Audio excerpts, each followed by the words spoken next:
आता बातमी आहे हिमाचलमधून। हिमाचलमध्ये पावसाचा अक्षरशः हाहाकार हा सुरूच आहे। मंडीमध्ये ढगफुटीच्या 10 घटना घडल्यात आणि त्यामुळे जबरदस्त असा पूर आलाय। त्यात 16 जण बेपत्ता झाले। मंगळवारी संध्याकाळपर्यंत 5 मृतदेह बाहेर काढण्यात आले। 11 जणांचा शोध अजूनही सुरूच आहे।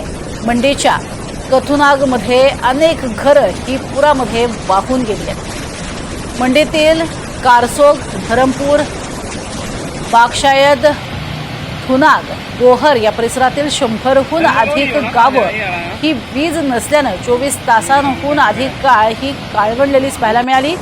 अंधारामध्ये होती। आजही राज्यात मुसळधार पावसाचा ऑरेंज अलर्ट आहे।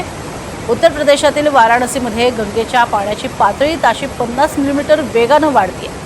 24 तासात पाण्याची पातळी 2 मीटरनं वाढलेली आहे।